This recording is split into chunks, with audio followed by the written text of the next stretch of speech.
What's going on, everybody? Welcome into another episode of HBCU Huddle. I am CJ. Follow me on Twitter at ConRadicalness. Joined alongside my man Mike. Follow him on Twitter at MyMikeCheck. Mike, what's going on, man? Hey, everything, CJ. Good to be back. You know what I mean? Back in the saddle right here with HBCU Huddle. It's always a fun show. And, man, we got some definite content pieces to hit to this week, man. I'm looking forward to it. We're in the middle of May, going into Memorial Day weekend, which is always a great weekend, too. It kicks off the official start of summer, and I can't wait to get started again, man. Lucky to be here. Glad to be here. Absolutely. I'm looking forward to it, not we. You're looking forward to it. I'm looking forward to it as well. Like you said, we got a great show. We got a real fun show. We're going to get Mike's six favorite black movies, of all time. Apple decided to drop their top 100 albums list of all time. So we're going to talk about that also and so much more. But before we get to all of that, let's take care of some in-house stuff. We got 5 more shows, only 5 more shows, Mike, until the start of football season, until we get back to being weekly. June 5th, July 10th, July 16th, July 31st, and August 14th. Only 5 more shows left, Mike. And then now 5 more shows spread out through what, 2.5 more months? Yeah. Still, 5 more shows. Looking forward to it. And it's always good, man, because now we got the calendar. We want to make sure you know when to look for us and when to join us. And obviously, each one of those shows is going to have their own personality, their own content, their own topics. And I can't wait, man. And obviously, the season is right around the corner. We're right there. August 14th, we'll be back weekly, but we got a whole summer to go between now and then, man. And I'm looking forward to seeing how this summer shapes up. Absolutely. It's graduating season, Mike. Yes. It's great. And I feel like we've talked about this. If you're new to the show, you might not know, but if you've been listening to the show, thank you, loyal listeners. Yes. Thank you, new listeners as well. Hope you enjoy it. We talked about my stance on commencement ceremonies. Love commencement ceremonies. Love graduation. Don't like speakers. Don't need speakers, Mike. You know, week 0 on commencement speakers. If I can get an ending to both of those things, wow. I could rest a happy man when it's all said and done. But it has some real prominent commencement speakers come through the HBCU sphere. None more notable than President Joe Biden was down at Morehouse, Mike. We saw clips from that ceremony, heard some of his speech. Yeah. What did you think about the president being at Morehouse? You know, I thought it was a odd time, and there was obviously some controversy that went into it. You know, anytime you can get a sitting president to come to your campus, specifically at HBCU campus, you take it. You definitely take it. Any sitting president. George W. Bush came through Tuskegee one time, and we stood out and waved at him. And then afterwards, I was like, wait, why am I waving at that man? I don't like him. What are we doing here? But, like, it's one of those things. Not very many people get to have a president come to their campus. And you have to. I mean, it's one of those things out of the respect for the office more so than the liking of the individual that's occupying the office. But I wanted to see how this was going to play out because the backdrop was the Hamas and Israel, right? The protests that are going on across all many college campuses across the country. And I wanted to see, does that really resonate at a HBCU? I knew he was going to talk about, the call for peace and all of those kind of things. Morehouse did have its own silent protests going on during Biden's speech. Some faculty didn't necessarily like the administration's stance on what's going on over there on the Strip, the Gaza Strip, that is. And it's one of those situations where, you respect the president, but you also, if you're Joe Biden, you got to understand where you're speaking and who you're speaking to. So there are I think there are probably 10 topics that you can get to that will be more relevant to Morehouse students than that. And that became the more dominant theme from it. At the end of the day, man, it's one of those experiences where you take. And I'm glad that it was peaceful, but it was also representative of the diversity that Morehouse represents in terms of having the response that they did to what Joe Biden was saying. Yeah, and I think that's the big piece for me. Yeah, is the peaceful part of it, right? You're not going to agree, and listen. I'm not going to tell you where you should stand politically or not. I don't agree, and I find it hard to find a way to agree with somebody who is quite literally driving families, generations out of their home. And so, but you got to keep it peaceful. And there was a silent protest, like you said. People were standing up and turning their backs on the speech, and I'm fine with that. It is you have to listen to the people graduating, I think, because it's for them. This is about them. At least it should be. I can't imagine that who you have as commencement speaker resonates with incoming students, right? I don't think you're using a commencement speech or a commencement speaker as a recruitment tool. Everything is a recruitment tool, though. Right. But I can't imagine that is drawing people in. I've graduated from college. I know a bunch of people who graduated from college. Know a bunch of people who went to college. None of them said, "Hey, you know what? I chose this university because this year they had this person as a commencement speaker," right? Like that's not the thing. So I would think that school administrators would listen more to the student body and to the students and who they would like to have come through and speak, because it is about them. And I feel like having somebody who is polarizing in the way that President Joe Biden in the stance that has been taken in the Israel-Palestine conflict, Israeli-Palestinian war, I think that was a poor decision on the Morehouse administration. It was, and certainly a segment of the faculty didn't want it, right? Yeah. They voted against him coming, extending the invitation. Ultimately, they decided to say, hey, okay, let's bring in, because of the magnitude and out of the respect. And again, you said yes, at the beginning. Anytime you get a sitting president to come through, you kind of got to roll with it. You have to. Now, I couldn't imagine Trump being invited to Morehouse in that situation. So that might change it a little bit. If he wanted to come to Morehouse and give a speech, I don't know if that might have been the place where he would do it. I certainly think the administration would have been more against that than against Biden from that standpoint.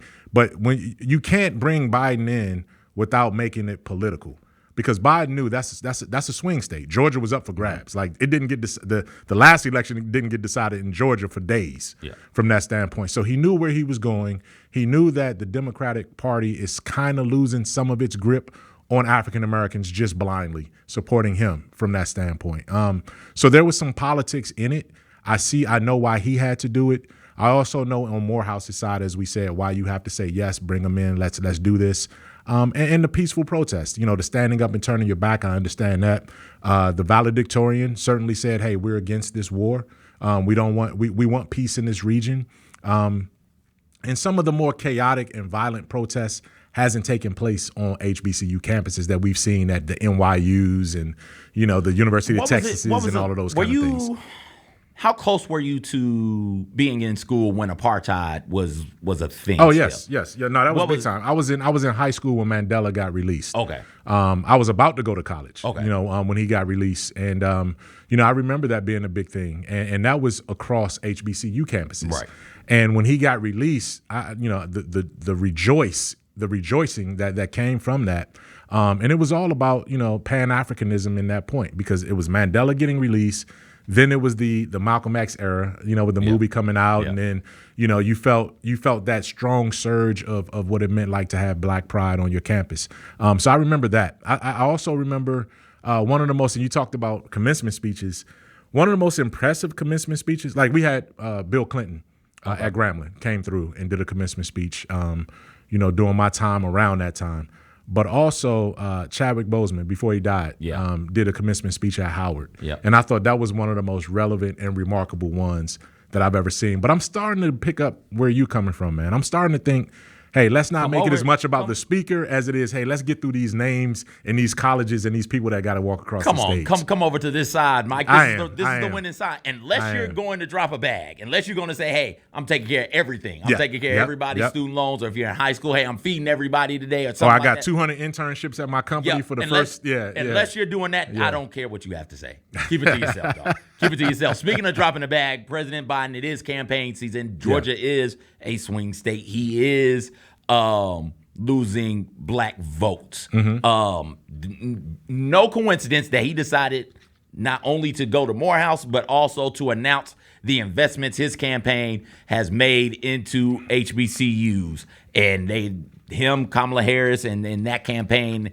have been sure to point out. Now it's time to point out the things that you've done, right? Yeah. You kind of do the things, and then in election season, you point them out. He showed that that campaign showed that they understand the HBCU's place in American society, and then touted $16 billion, I do believe, that have been given to HBCUs over that time span. 40% of black engineers, 50% of black teachers, 70% of black doctors and dentists, 80% of black judges, all come from HBCUs. He made sure to highlight that, or his campaign made sure to highlight that in a tweet, and then to announce how proud they were in that $16 billion investment that has been made over the past 3.5, 4 years. Now, here's where the money is coming from. You've got nearly $4 billion being invested in HBCUs through the American Rescue Plan and other COVID services. You've got $2.6 billion being invested from the Department of Education to build institutional capacity at HBCUs. You've got over $1.6 billion invested through federal grants and cooperative agreements. You've got almost $950 million coming through to support HBCUs and growing research capacity and related infrastructure. You got nearly $719 million in grant funding to expand STEM and other academic programs at HBCUs. Got over $150 million in federal funding for HBCUs and federal contracting opportunities for HBCUs. $1.6 billion in capital finance debt relief for 45 public and private HBCUs. Over $2.4 million in Project Serve funds. That goes to support HBCUs who were affected during that crazy time in 2022 when people thought it was just cool to bomb threat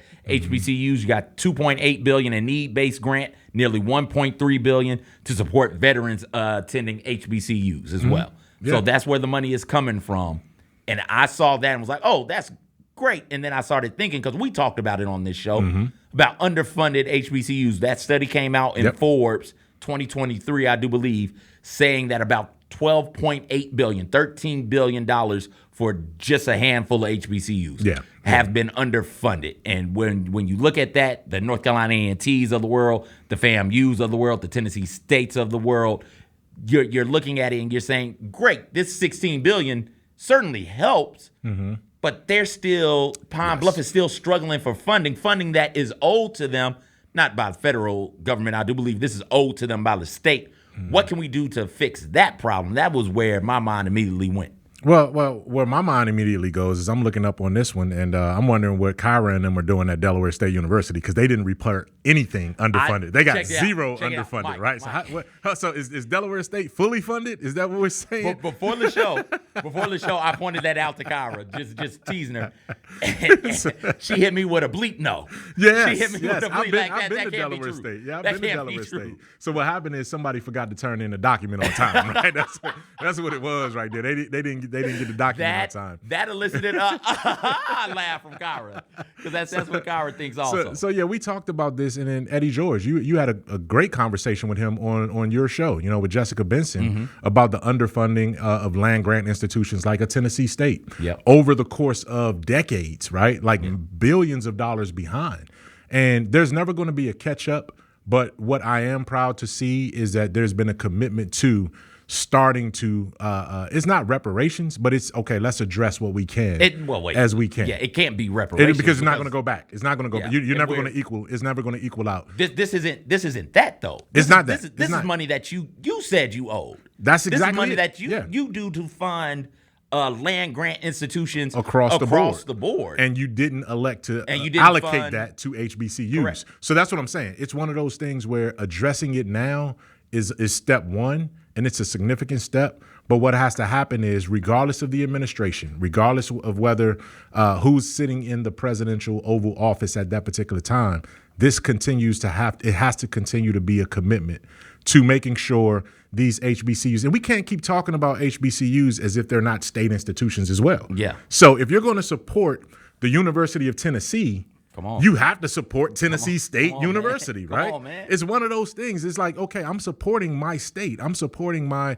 the students across the board here. So those things have to be important, and I want to see it continue to be important. Absolutely, absolutely. Speaking of important, we've got a culture maker, Mike, before we get to the break. Marquise Grisham, former Major League Baseball standout, is going to be in Memphis, Tennessee this weekend? This coming weekend.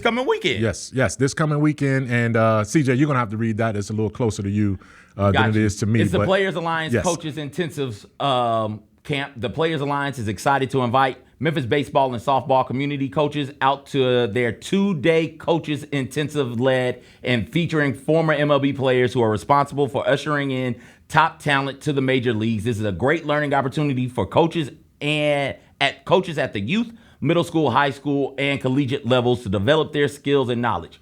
We're sharing the opportunity with you guys right now. So if you're a coach out there coaching young people and want to learn how to do it a bit better, you can check out the coaches summit. Yes, it's a big time thing. A little while ago, maybe a month or so ago, we had Memphis Little League president, CEO, and commissioner Kerry Cobb join us in studio, sat right over here in this chair to my left. And he talked about youth sports and youth baseball in Memphis and how so many communities in Memphis have disconnected from baseball. And this is a way to bring that back. He's doing a lot of work in the city to raise awareness and funds and support for youth baseball in Memphis. And to have this kind of coaching alliance come with Marquise Grissom. This guy was all world with the Atlanta Braves, won a championship. I think he was on their championship team when they won a World Series. But he also is a Florida A&M alum. And so he's an HBCU guy at heart, Marquise Grissom is. And for him to be able to lend his name to this alliance and to come here to Memphis to be part of this is big time. So check him out. Head out to the complex and join the Coaching Alliance. And we had the graphic. If we can pull the graphic up one more time really quick just to give them a call to action. If you see this, you can scan the barcode right there to get more information. And it tells you, I think in that yellow, where it's going to be. 7900 East Shelby Drive, Memphis, Tennessee, 38125. Again, 7900 East Shelby Drive, Memphis, Tennessee, 38125. Grisham's career highlights: 2-time All-Star, World Series champion in 1995, ALCS MVP in 97, 4-time Gold Glove winner, and 2-time NL stolen base leader. Oh, yeah. So, you're learning from one of the best in the game. You're learning from one of the best in the game. This is on a Saturday and a Sunday, 11 o'clock to 2 o'clock. So this is before you even break out the charcoal and the briskets and the lighter fluid so you can get your Memorial Day, weekend barbecue on. Go ahead and get the kids out there to this baseball complex. Let them learn some skills, get some autographs, and support it. It's a great, great venture. And when greatness comes to your city, you have to show up and support it. And this is an opportunity to do that as well. Absolutely. Shout out to Marquise Grissom, our HBCU Huddle Culture Maker of the Week. Wonderful, wonderful. When we get back, Apple Music has unveiled their 100 best albums of all time. We're going to talk about some of those who are near and dear to us and near and dear to our HBCU community coming up next right here in the Built for Tough studios on HBCU Huddle. Let's face it, there's a lot of trash talk in basketball, but the great teams let their performance do the talking. Like Ford F-150 with Pro Power on board, a class-exclusive industry-first feature that turns your truck into a mobile generator and leaves the competition speechless. Ford F-150, official truck of the Grizzlies. Greatness starts here at your Mid-South Ford dealer. Class is full-size pickups under 8,500 pounds, GBWR. When it's all on the line, you turn to the strong, the stable, the unwavering. To those with a history of raising their performance to meet the moment. It's true in basketball. It's true in banking. Grizzlies Checking from Pinnacle. Play hard. Bank easy.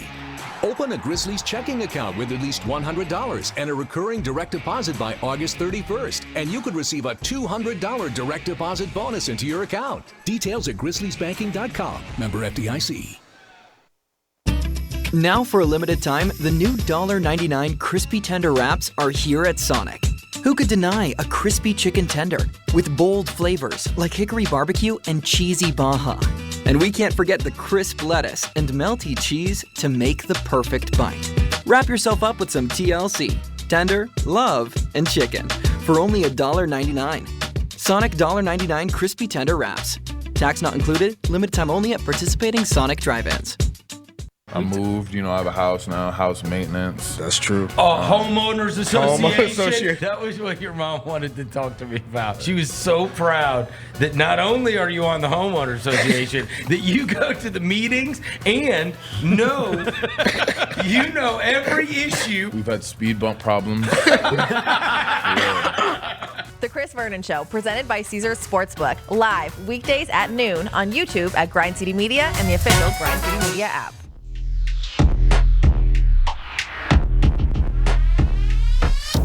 Welcome back, everybody. HBCU Huddle for Built Tough Studios. I'm CJ. Mike, Apple unveiled their top 100 best albums of all time.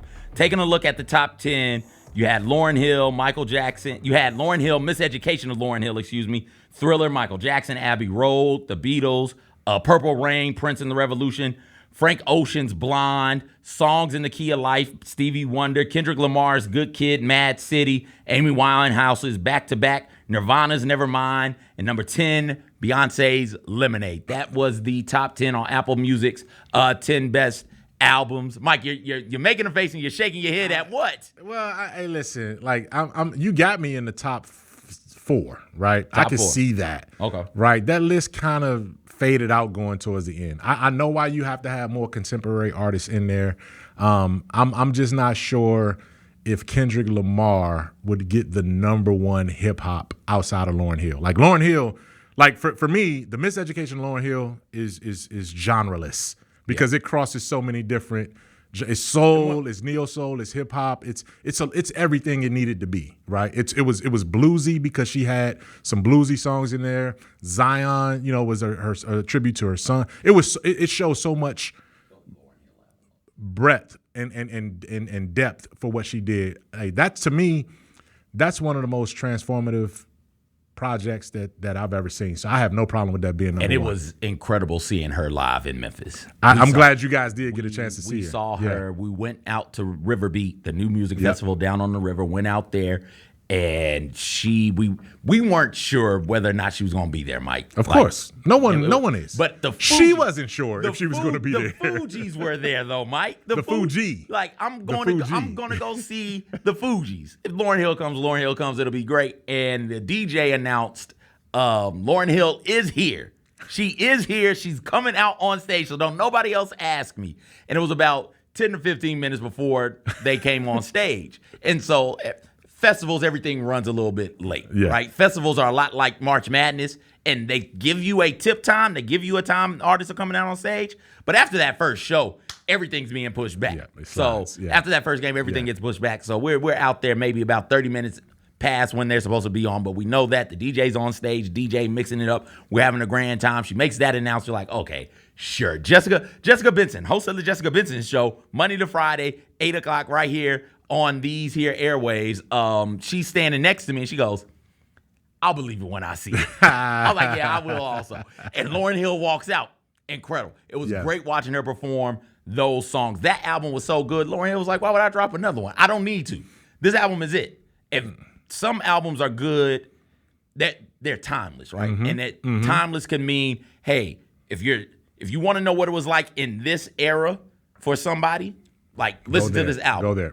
Yep. Lauryn Hill's Miseducation of Lauryn Hill is timeless in that if you want to remember what it was like to be in your early 20s, mid-20s, to be going through being a new adult, love and things of that nature, listen to this. I think it is a universally beloved album because everybody ages 22 to 27, 28 has lived through or will live through some of the things in this song. Like do off that thing, right? Like all of us in our young lives at a certain point are like, okay, what is this love thing? What am I doing? What is this lust thing that I'm getting after here? And I think it's great. She does a great job in that album of taking that snapshot. And the interlude, I know we got a lot more to get to. The interludes in that album, which was the storytelling, which was a young man in a class talking to youth about love and the transitions of love. That album was well put together, and it's a timeless classic, no question about it. Is Thriller Michael Jackson's best album? Because that's number 2. It's his most commercial success, obviously, because Beat It, Billie Jean. Those were his most commercialized successes. But you know what? Off the Wall is most people feel like that was his best in terms of that. But Thriller, you can't. I thought Bad was pretty good too, though. Yeah. Like he had his 3 run of Off the Wall, Thriller, and Bad. I don't know if there's ever been 3 consecutive albums that were that great in terms of how they were put together. Bad is my favorite. What is your favorite? I would say Bad too. Okay. I like Bad as well. Song for song, I think Bad is. Okay. Now, Billie Jean and Human Nature and Thriller, like those were knockouts right there. But if you talking about songs 1 through 12 or whatever, how many on there? Bad had the 1 through whatever. But it was also a double album too, though. Yeah.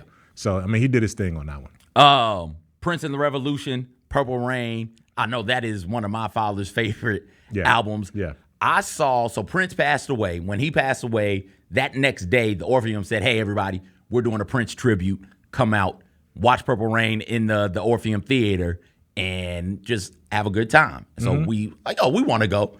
So we show up maybe 30 minutes before thinking, okay, we're going to walk in 30 minutes before, get a good seat, call it a day. Yeah. The line was wrapped around. If you know about the Orpheum, the Orpheum sits on Main. And it also sits on Bill a little bit. Well, Bill first, and then first. So the line was wrapped around Bill to first. Is that front to front? Front to Front sorry. Street. Yeah, to Front Street. That's where the line got wrapped around. I was like, oh, it's packed. And we walked in, and they had Prince songs playing over the loudspeakers. Oh, everybody was just dancing, singing. Yeah. Old, young. It was incredible. And then Purple Rain played, and it was Mike.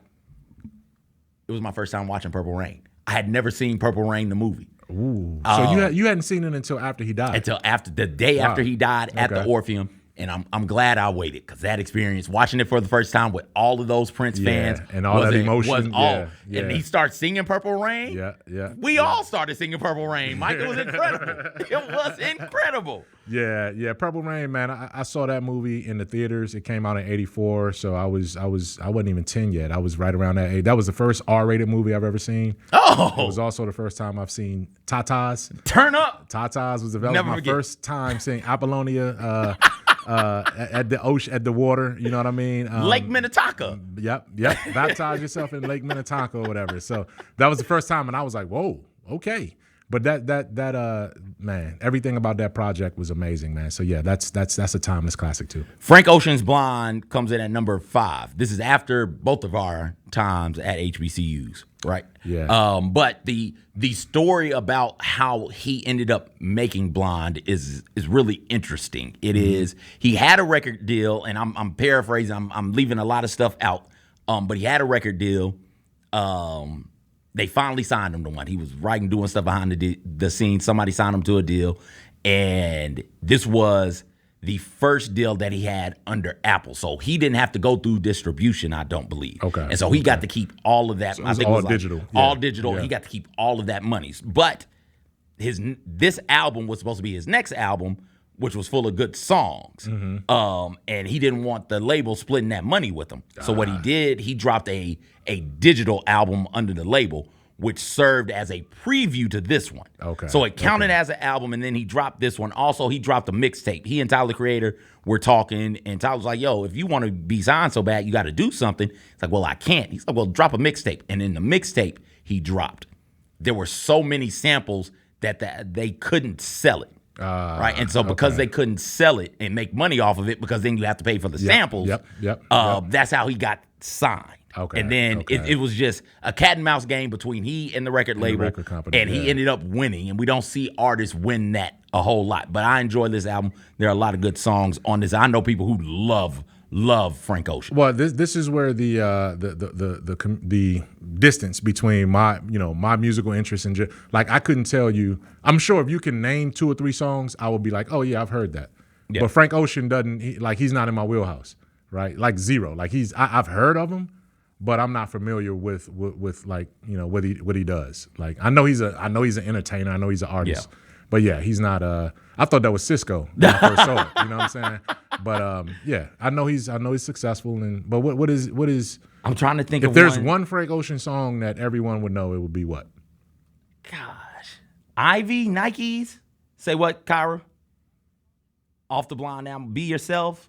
Pink and White. See, I would have to hear it. You'd have to hear it. Yeah, I would have to hear it from that standpoint. Okay. All right. But yeah, okay. So for him to be top 5, that's where I'm like, oh, okay. Well, I'll take his word for it. I'll take society's word for it. But you know Stevie Wonder. Of course. You know how classic songs in Key of Life are. Classic songs in the Key of Life is. Yes. How classic those songs are. Yep. I could have. If you would have told me that was number 1, I would have been like, yep, that makes sense. That makes sense. Yeah. That one makes sense. And then Mad City being the second of the top hip hop albums, right? Because if you're saying Lauryn Hill is number one, there's not a rap album after that or rap hip hop album after that. And Mad City being there, I'm fine with it.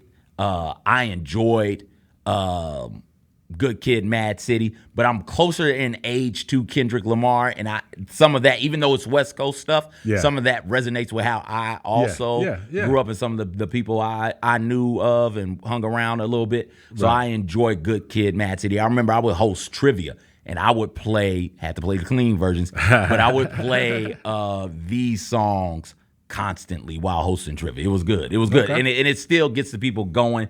Beyonce's Lemonade comes in at number 10. Anything like, is this your favorite? This is my favorite Beyonce album. What's on that one? That is Lemonade. That is Formation. That is. Is this Love on Top? No, Love on Top is not on that. Oh, well, that's my favorite Beyonce song. That's my favorite. Time. Hey, shout out. That's my favorite Beyonce song. So if Love on Top ain't on Lemonade, then I don't know how Lemonade, I can see how, again, commercialized success, I'm not of that generation. I like Beyonce. I don't necessarily love her. That wouldn't be in my top 10, but I can get it. I mean, hey, it is what it is. It is what it is. We're about to get closer into my wheelhouse. We're about to get to your wheelhouse in this next so 15. We're not going to do all of them. We're just going to look at we're going to go through and look at the ones that are of interest to us and what we think might be of interest to our listeners. Yes. Cough, cough, black. Jay-Z's The Blueprint, 13, Mike. That's not my favorite Jay-Z. Really? Life and Times of Sean Carter, Volume 2. Okay. That's my favorite one. But I can see why Blueprint is commercialized. Were you in school, Life and Times of Sean Carter? I was already out of school by then. Yeah, I was already out of school. Jay-Z didn't, I was out of college by the time Jay-Z really hit from that standpoint. Marvin Gaye's What's Going On? Hey, no. Wait, don't skip over. Don't skip over. Even though she doesn't, she's Adele's 21. She's culture adjacent. Adele's 21, my bad. Every single backup singer in her crew is coming from the Soul Sisters, right? Yep. So yeah, Adele 21, that's definitely in there. Marvin Gaye, What's Going On? That's top 5 for me. Top 5 for me. Okay. That's like Miseducation of Lauryn Hill. You could play that in 1972 when it came out, 82, 92, 2002, 2022, and the messages in there still resonate. The vibes, the song, the music. It's cross generational for me in terms of that one. If we had more time, they dropped this like 2 hours before the show. And people, stop doing that to us. If we had more time, we would have done our six defining albums of our lives. Yeah. And maybe we do that at some point this summer. Dr. Dre, The Chronic. We've heard you talk about that on this show a whole lot. Man, if that's not one of the top 3, like that goes above Kendrick Lamar. Kendrick was influenced by Dre. Yeah. And so if for me, Dr. Dre will go in the place where Kendrick went, and I could see Kendrick being top 25. But that one, yeah. What stands out to you the most about that Chronic album? Because that's where Dre went from, all right, let me grow my sound and be more symphonic in terms of what he was using with his music. Let me still sample. Let me get the messages across that I want to get across. Let me talk about partying as much as shooting. You know what I mean? And then just the cultural vibe of it hit me right in. That dropped my freshman year.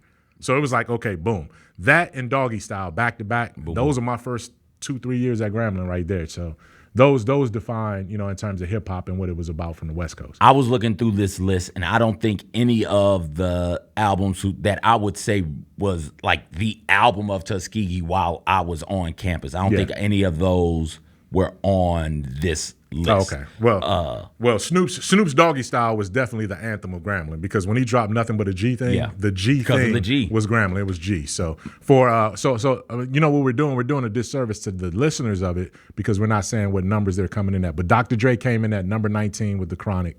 The next one for me is 25. Miles Davis, Kinda Blue. Yeah. Greatest jazz project of all time. He had a little bit of everyone on there. It was Coltrane, it was Davis, it was Kinda Blue. I just listened to that last week out of my collection. Every once in a while I dust off that CD and play it, and I can still play it obviously digitally, but I love hearing the CD and even the vinyl of that because it's such a classic. It's a vinyl shop around the corner? It is. Yeah. It's one right on Beale Street. Yep. Or off of Main. Oh, okay, but you can also get vinyl right on Bill. Really? In that one of those shops. You're right, you can. 26, right after Miles Davis, Kanye West, My Beautiful Dark Twisted Fantasy. I am more inclined to the first album. What was that? High School Dropout. I'm more inclined to that one. That is my favorite Kanye album. But this is a damn fine album as well. He had some that ran together, and that was part of that trilogy of albums where he came out and just took the industry over with his production and his talent on the mic as well. Number 29, The Low End Theory, A Tribe Called Quest. That was my favorite group, man, of my formative years, man. If Tribe Called Quest was my favorite rap group in terms of just, Phife, Phife Dog, man, may he rest in peace. Q-Tip, Ali, Shaheed Muhammad, those were my guys, man. I had every single one of their releases all the way through their career. 32, we get a Biggie sighting, Ready to Die, Notorious B.I.G. Man, I'm with it. I'm with it. Biggie, man. And you know what? I'm surprised Pac hasn't resonated up there yet.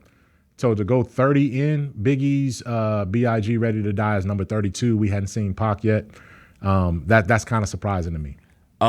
This is an album near and dear to me. If I had to have like my 6 albums that define my life, it would be It Takes a Nation of Millions to Hold Us Back, Public Enemy, because my dad played the hell out of that. See, I'm more like I'm in your dad's My wheelhouse, dad, man, and that Honda. We didn't have air conditioning. You might not remember this, Mike, because it was a while ago, but you had to manually roll the window down. Oh my gosh! And then we be listening to Chuck D and Flavor Flav go to work on the mic. Yep. Black Steel in Our Chaos, man. Oh my God, if I had to pick one song that just it says it all, and like, man, Black Steel in Our Chaos, man, that was, that song still gives me goosebumps to this day. Number 36, Beyonce's self-titled album, Beyonce.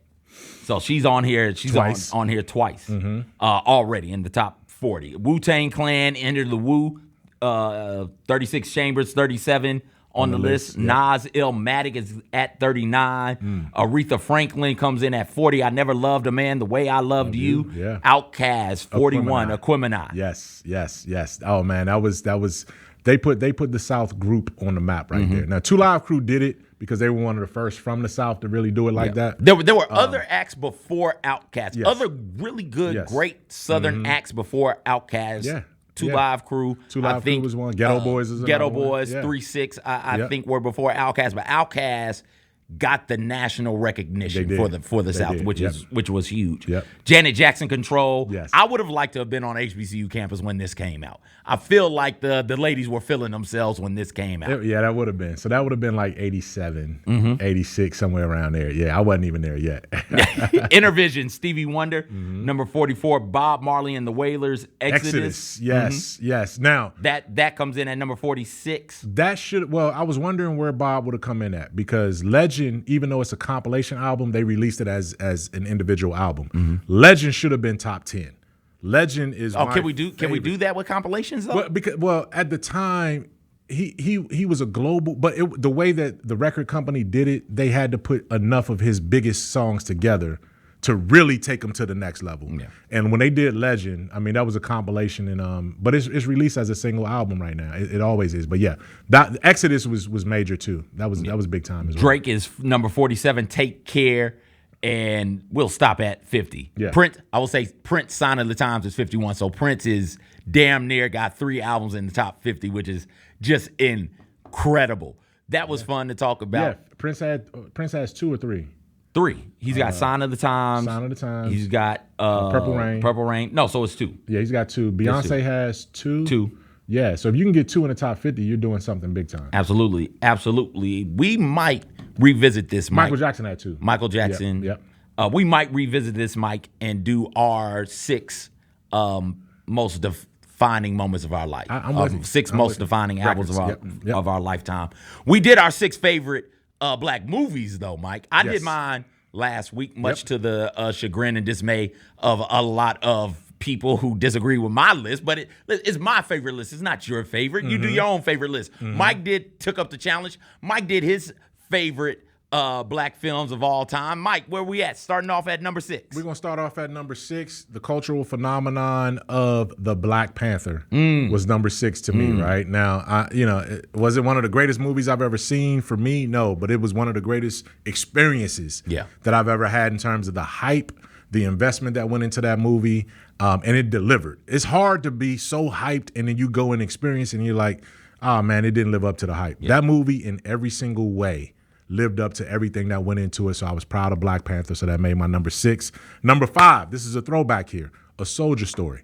It's one of Denzel Washington's earliest movies, and it was about it was a military style movie, and it was about a black captain and his infantry, and how you can talk about racism, but when you start infighting within yourself, sometimes our own self-loathing and our own self-hate can sometimes come up and hurt us more so than the external racism as well too. So that was a great movie. It was dramatic. It was a spin. It kind of took you and led you some ways, and then brought you back, and you were like, wow, I didn't see this coming. Soldier Story was a great movie I saw early on in my life, and it still holds up to this. So that was my number 5. Number 4, this is my Cooley High. Okay. So it's Boys in the Hood. There we go. Where my parents loved Cooley High. That was the defining high school coming of age tragedy type movie for them. Boys in the Hood was for me. Same stage it hit me at, I think I want to say 10th or 11th grade in high school when it came out. Ice Cube, John Singleton, just being an athlete in high school at that time, growing up in neighborhoods that were tough, where violence and gangs kind of permeated what your existence was. That movie was something that a lot of us in my community lived through. Like, I knew what it was like. I knew I had an uncle who got killed, who got shot, and he had a scholarship waiting on him. He played football. He was supposed to go to big time Division I. Got shot, in the wrong crowd, and the violence that begat that violence, the comeback, the get back, all of that. It resonated with me. So that movie stuck out to me as well too. So that's 5, 4, 3. My number 3, Spike Lee, Denzel Washington again, Mo Better Blues. That's just because the Mo Better Blues, to me, when we talk about Kinda Blue with Miles Davis and John Coltrane, the Mo Better Blues, that's kind of what that movie was kind of about. You had Denzel Washington, and then you had Wesley Snipes, the trumpet and the saxophone player, going through life and fashion. I love jazz. I love blues. That movie had a great soundtrack with it too. So that's my number 3. My number 2, Denzel is up there again.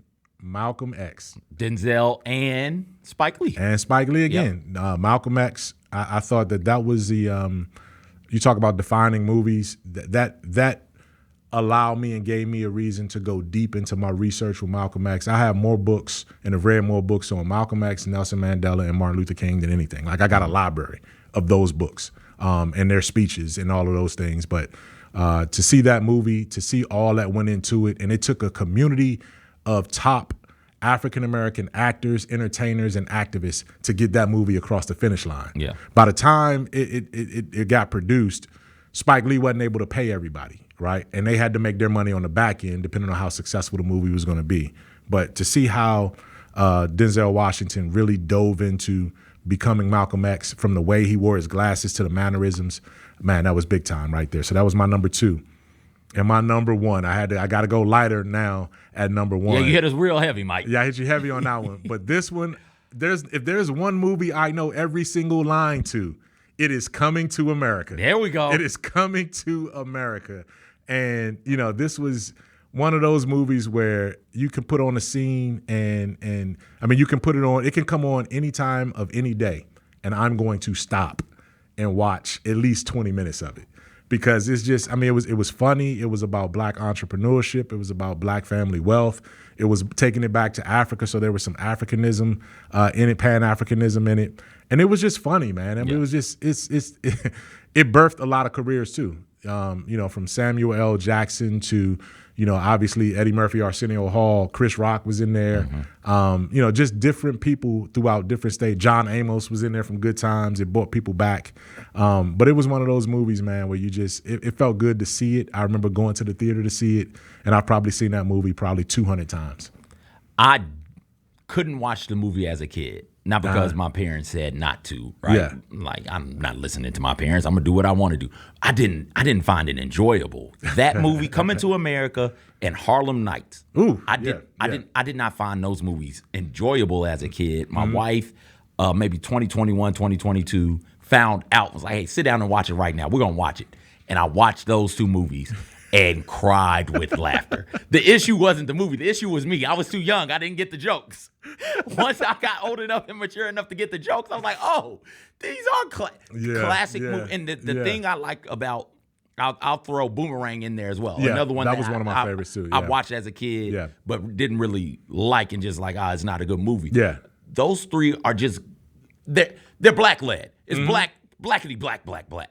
Those are just good movies, though. Right. They're not leaning on their blackness. No, right? no. They're just doing life. It's just life, and they're just black people living life. Yeah. As hilarious things happen. I Coming to America was close on my list. Harlem Nights ended up getting bumped on my list. I had Harlem Nights 6 and then started going through naming movies. Yeah. Like I got to move it a little bit. Harlem Nights is that close to being on my 6. Yeah. But those movies, Mike, that you threw up there. Yeah.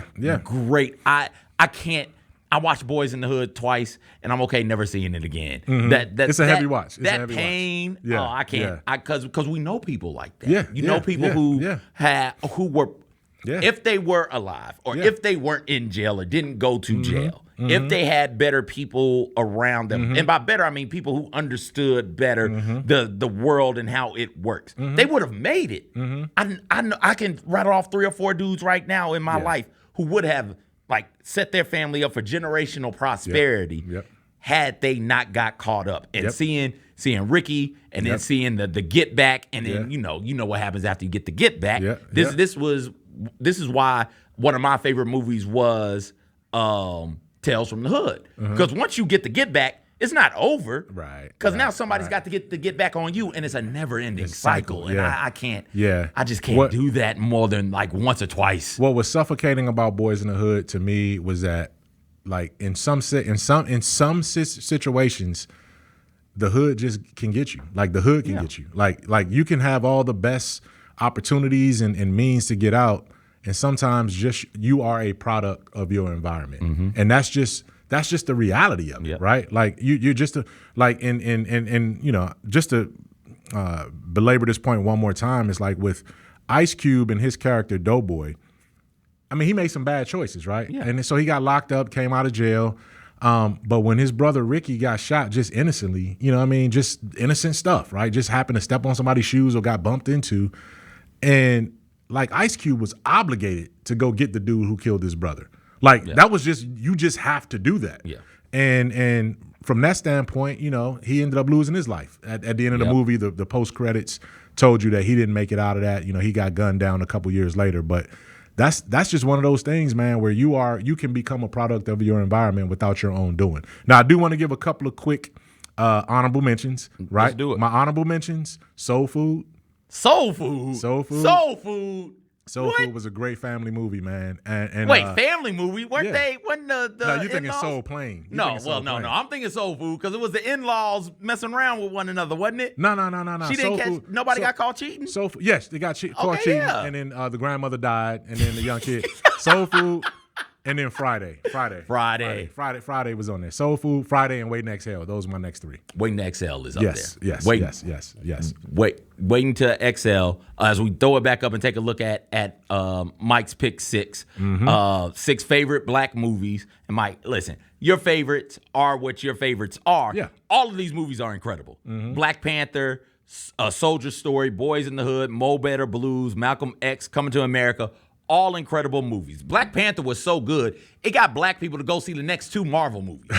That's how good Black Panther was. I was sitting in, everybody is breaking down at the end of Infinity War. Infinity War, the snap happens, and half of the population of the universe, galaxy, just disappears, right? Vanishes, just leaves. And I'm sitting next to an older black guy and his wife, and at the end of the movie, he leans over to me and goes, "Brother, I thought T'Challa was going to be in this more. What just happened?" he saw the whole movie. He could not understand, 1, why T'Challa wasn't in it more. 1. 2, why people were leaving. That's an emotional scene for Marvel fans. People were leaving crying. You could hear them wailing tears of sorrow as Nick Fury disappears for the last time. Right? And he's like, why is everybody so upset? Are they upset like me because T'Challa's not in it? because I want to chop. Black Panther was a cultural moment, man. I'm so glad that I got to experience that and live through that. And again, two Spike Lee movies, two Denzel movies. When I think about my generation, my lifetime, the actors and directors who shaped it the most, it's those two. It's Denzel and it's Spike Lee. They are my Sidney Poitier and my Harry Belafonte, right? They are that to me. Yeah. And I'm appreciative of all the work that went into making not just those movies, but I had School Days on mine.